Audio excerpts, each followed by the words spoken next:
أعوذ بالله من الشيطان الرجيم. بسم الله الرحمن الرحيم. الحمد لله الذي أنزل على عبده الكتاب ولم يجعل له عوجا قيما لينذر بأسا شديدا من لدنه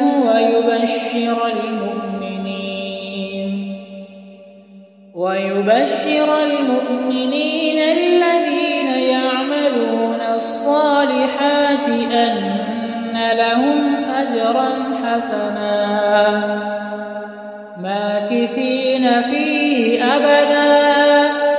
وينذر الذين قالوا اتخذ الله ولدا ما لهم به من علم ولا لآبائهم كبرت كلمة تخرج من أفواههم إن يقولون إلا كذبا فلعلك باخع نفسك على آثارهم إن لم يؤمنوا بهذا الحديث أسفا إنا جعلنا ما على الأرض زينة لها لنبلوهم أيهم أحسن عملا وإنا لجاعلون ما عليها صعيدا جرزا أم حسبت أن أصحاب الكهف والرقيم كانوا من آياتنا عجبا إذ أوى الفتية إلى الكهف فقالوا ربنا آتنا من لدنك رحمة وهيئ لنا من أمرنا رشدا فضربنا على آذانهم في الكهف سنين عددا ثم بعثناهم لنعلم أي الحزبين أحصى لما لبثوا أمدا نحن نقص عليك نبأهم بالحق إنهم فتية آمنوا بربهم وزدناهم هدى وربطنا على قلوبهم إذ قاموا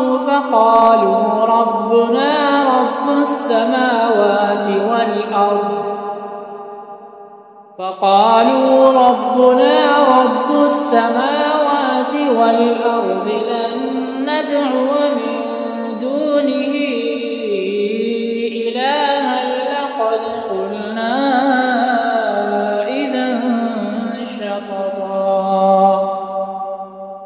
هؤلاء قومنا اتخذوا من دونه آلهة لولا يأتون عليهم بسلطان بين فمن أظلم ممن افترى على الله كذبا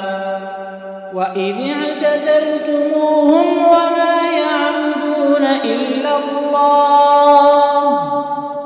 فأووا إلى الكهف ينشر لكم ربكم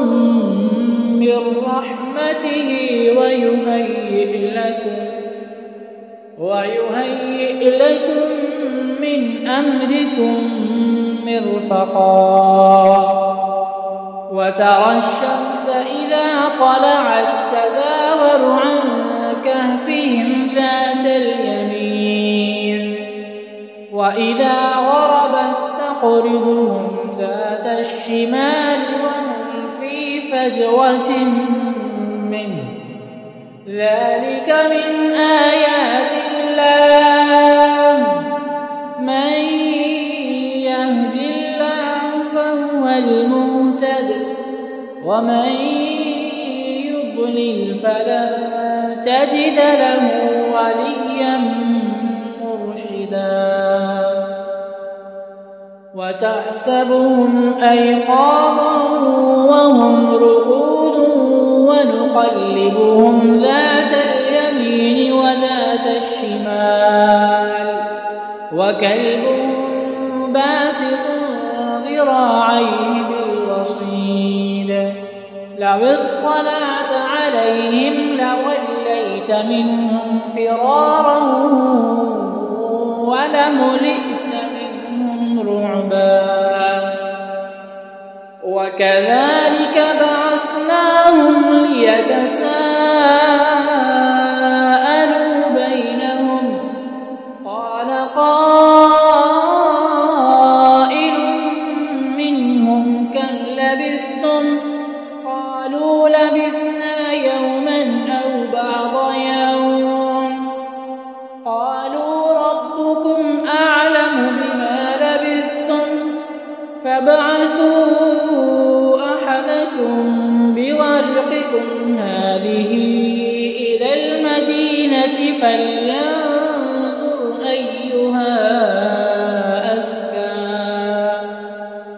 فلينظر أيها أزكى طعاما فليأتكم برزق منه وليتلطف ولا يشعرن بكم أحدا إنهم إن يظهروا عليكم يرجموكم أو يعيدوكم في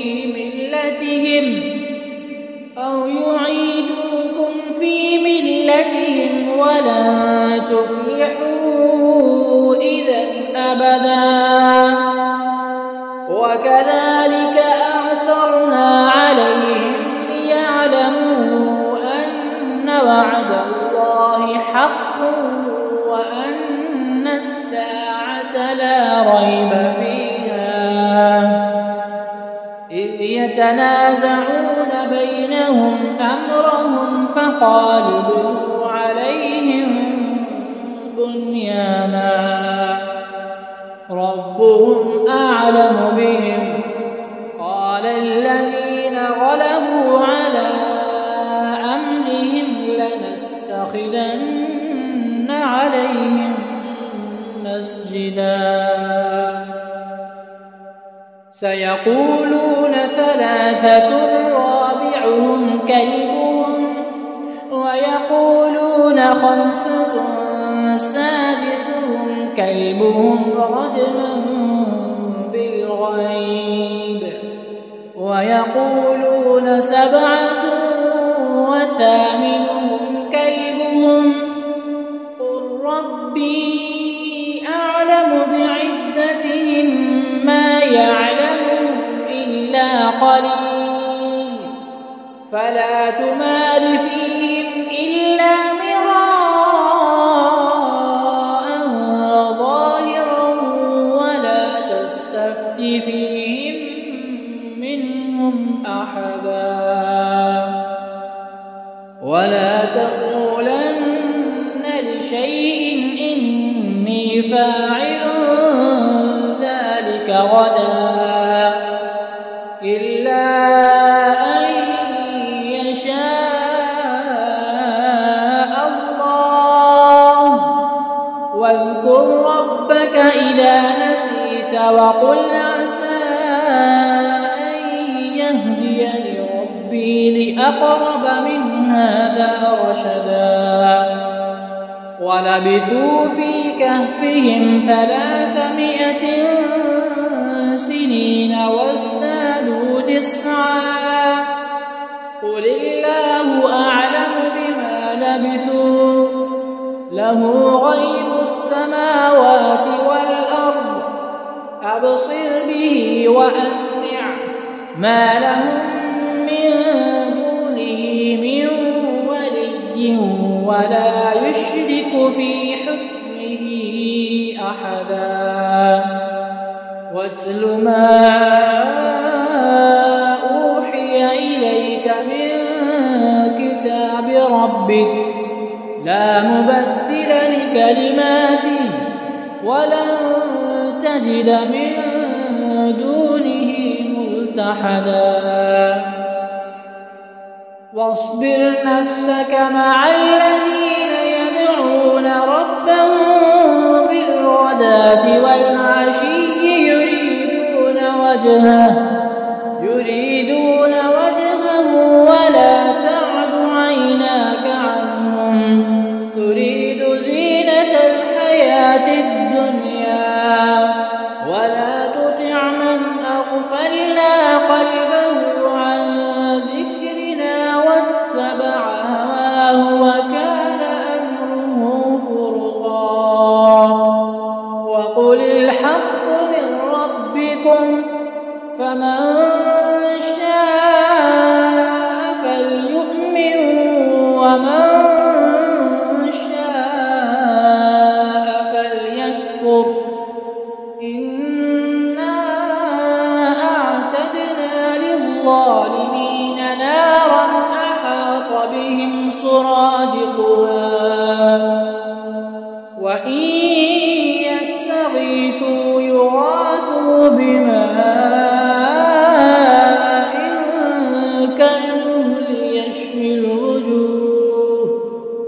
بئس الشراب وساءت مرتفقا إن الذين آمنوا وعملوا الصالحات إنا لا نضيع أجر من أحسن عملا أولئك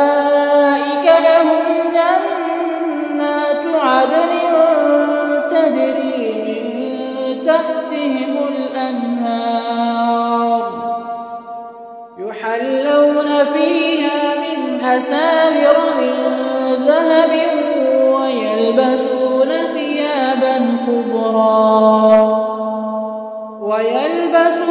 ثيابا خضرا من سندس واستبرق متكئين فيها على الأرائك نعم الثواب وحسنت مرتفقا واضرب لهم مثلا الرجلين جعلنا لأحدهما جنتين من أعناب وخففناهما بنخل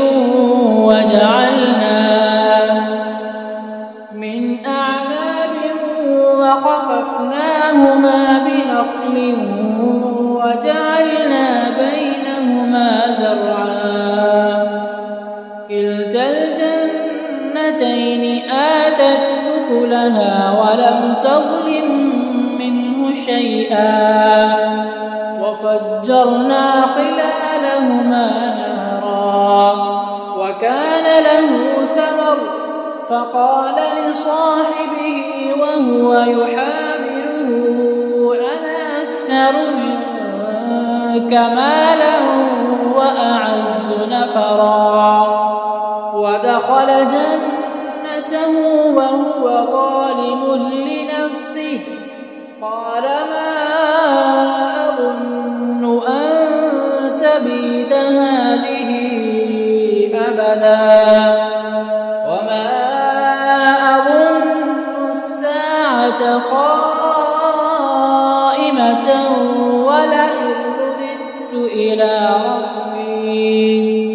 ولئن رددت إلى ربي لأجدن خيرا منها منقلبا قال له صاحبه وهو يحاوره أكفرت بالذي خلقك من تراب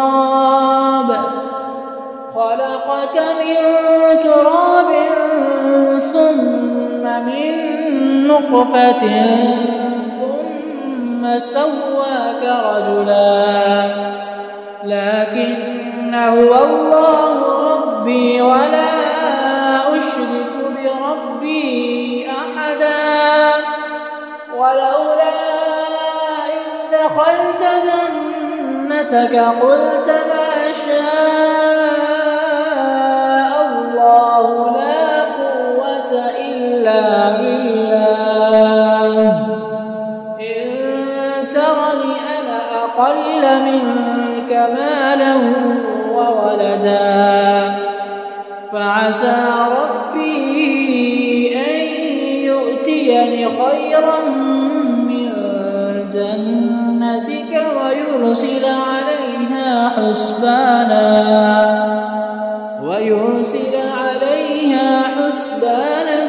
من السماء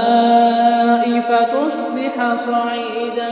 زلقا أو يصبح ماؤها غورا فمن تستطيع له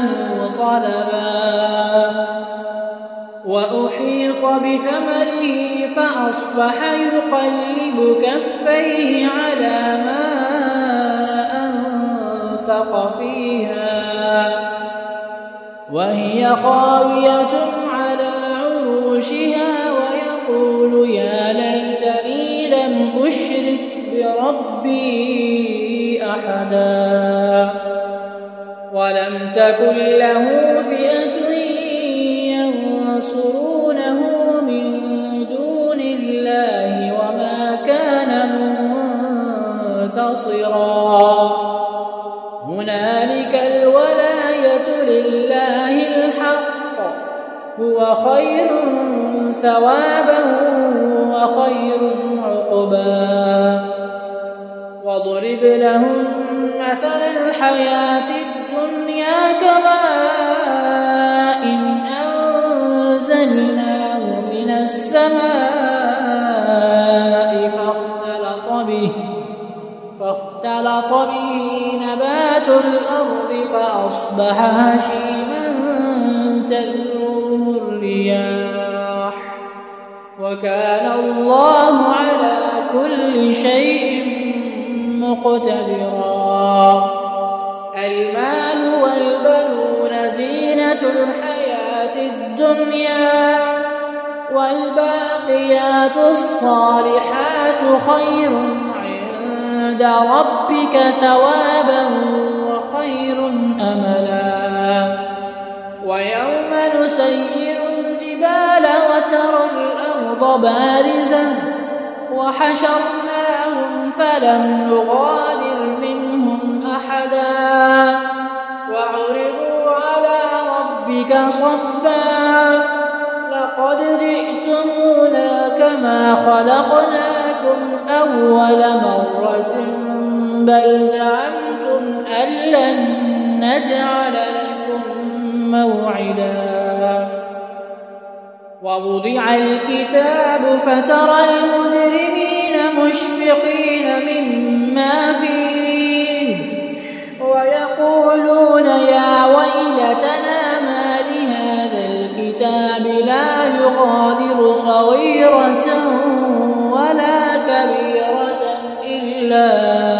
أحصاها ووجدوا ما عملوا حاضرا ولا يظلم ربك أحدا وإذ قلنا للملائكة اسجدوا لآدم فسجدوا إلا إبليس كان من الجن ففسق عن أمر ربه أفتتخذونه وذريته أولياء من دوني وهم لكم عدو بئس للظالمين بدلا ما أشهدتهم خلق السماوات والأرض ولا خلق أنفسهم وما كنت متخذ المضلين عضدا ويوم يقول نادوا شركائي الذين زعمتم فدعوهم فلم يستجيبوا لهم وجعلنا بينهم موبقا ورأى المجرمون النار فظنوا أنهم مواقعوها ولم يجدوا عنها مصرفا ولقد صرفنا في هذا القرآن للناس من كل مثل وكان الإنسان أكثر شيء جدلا وما منع الناس أن يؤمنوا إذ جاءهم الهدى ويستغفروا ربهم إلا أن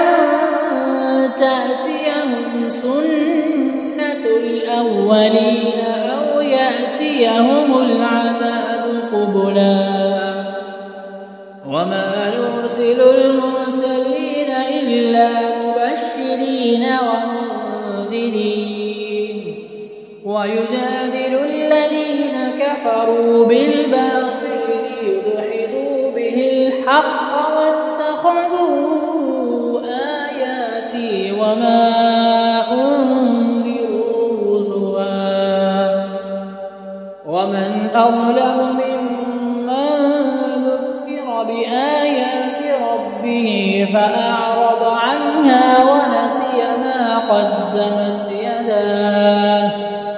إنا جعلنا على قلوبهم أكنة أن يفقهوه وفي آذانهم وقرا وإن تدعهم إلى الهدى فلن يهتدوا إذا أبدا وربك الغفور ذو الرحمة لو يؤاخذهم بما كسبوا لعجل لهم العذاب بل لهم موعد لن يجدوا من دونه موئلا وتلك القرى أهلكناهم لما ظلموا وجعلنا لمهلكهم موعدا وإذ قال موسى لفتاه لا أبرح حتى أبلغ مجمع البحرين أو أمضي حقبا فلما بلغا مجمع بينهما نسيا حوتهما فاتخذ سبيله في البحر سربا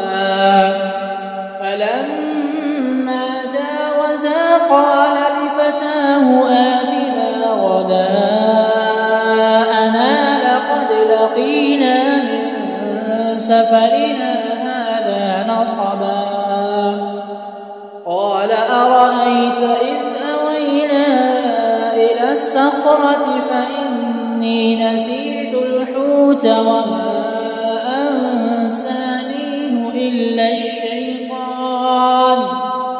وما أنسانيه إلا الشيطان أن أذكره واتخذ سبيله في البحر عجبا قال ذلك ما كنا نبغي فارتدا على آثارهما قصصا فوجدا عبدا من عبادنا آتيناه رحمة من عندنا وعلمناه من لدنا علما قال له موسى هل أتبعك على أن تعلمني مما علمت إنك لن تستطيع معي صبرا وكيف تصبر على ما لم تحط به خبرا قال ستجدني إن شاء الله صابرا ولا أعصي لك أمرا قال فإن اتبعتني فلا تسألني عن شيء حتى أحدث لك منه ذكرا فانطلقا حتى إذا ركبا في السفينة خرقها قال أخرقتها لتغرق أهلها لقد جئت شيئا إمرا قال ألم أقل إنك لن تستطيع معي صبرا قال لا تؤاخذني بما نسيت ولا ترهقني من أمري عسرا فانطلقا حتى إذا لقيا غلاما فقتله قال أقتلت نفسا زكية بغير نفس لقد جئت شيئا نكرا قال ألم أقل لك إنك لن تستطيع معي صبرا قال إن سألتك عن شيء بعدها فلا تصاحبني قد بلغت من لدني عذرا فانطلقا حتى إذا أتيا أهل قرية استطعما أهلها فأبوا أن يضيفوهما فوجدا فيها جدارا يريد أن ينقض فأقامه قال لو شئت لاتخذت عليه أجرا قال هذا فراق بيني وبينك سأنبئك بتأويل ما لم تستطع عليه صبرا سأنبئك بتأويل ما لم تستطع عليه صبرا أما السفينة فكانت لمساكين يعملون في البحر فأردت أن أعيبها وكان وراءهم ملك يأخذ كل سفينة غصبا وأما الغلام فكان أبواه مؤمنين فخشينا أن يرهقهما طغيانا وكفرا فأردنا أن يبدلهما ربهما خيرا منه زكاة وأقرب رحما وأما الجدار فكان لغلامين يتيمين في المدينة وكان تحته كنز لهما وكان أبوهما صالحا فأراد ربك أن يبلغا أشدهما ويستخرجا كنزهما رحمة من ربك وما فعلته عن أمري ذلك تأويل ما لم تستطع عليه صبرا ويسألونك عن ذي القرنين قل سأتلو عليكم منه ذكرا إنا مكنا له في الأرض وآتيناه من كل شيء سببا فأتبع سببا حتى إذا مغرب الشمس وجدها تغرب في عين حمئة ووجد عندها قوما قلنا يا ذا القرنين إما أن تعذب وإما أن تتخذ فيهم حسنا قال أما من ظلم فسوف نعذبه ثم يرد إلى ربه فيعذبه عذابا نكرا وأما من آمن وعمل صالحا فله جزاء الحسنى وسنقول له من أمرنا يسرا ثم أتبع سببا حتى إذا بلغ مطلع الشمس وجدها تطلع على قوم لم نجعل لهم من دونها سترا كذلك وقد أحطنا بما لديه خبرا ثم أتبع سببا حتى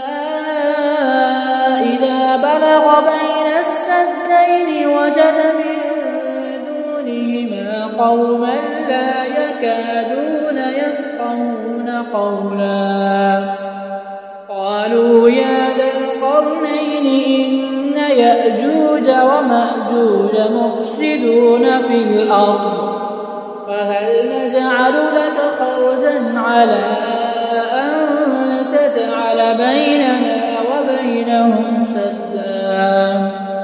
قال ما مكني فيه ربي خير فأعينوني بقوة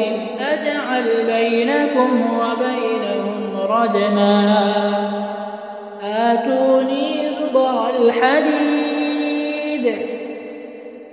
آتوني زبر الحديد حتى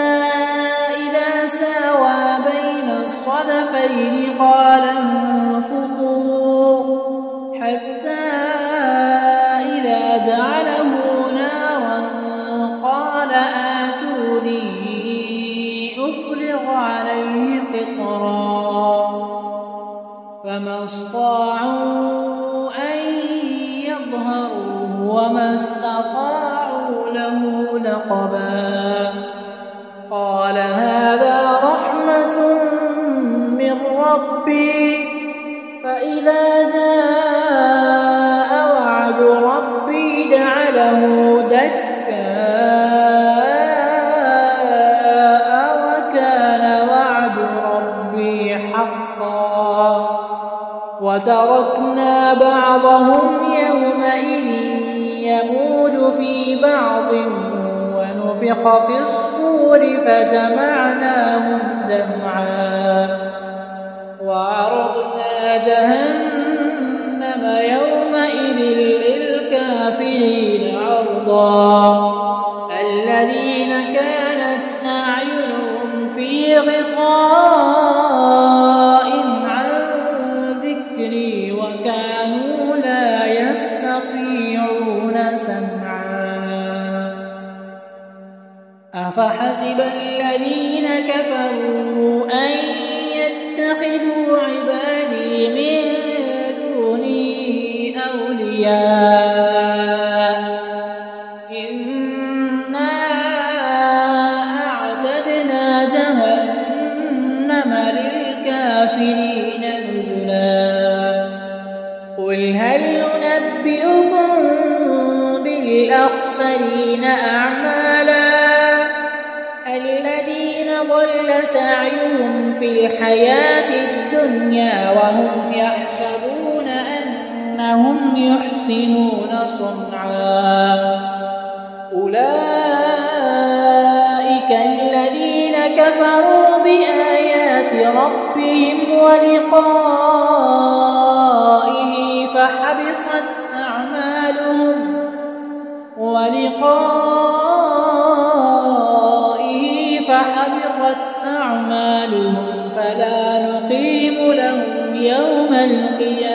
الحسنات وزنا ذلك جزاؤهم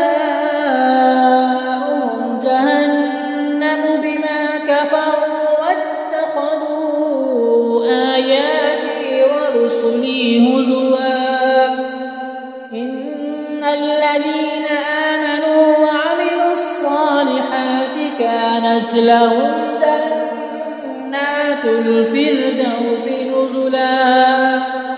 خالدين فيها لا يبغون عنها حولا قل لو كان البحر مدادا لكلمات ربي لنفد البحر قبل أن تنفد كلمات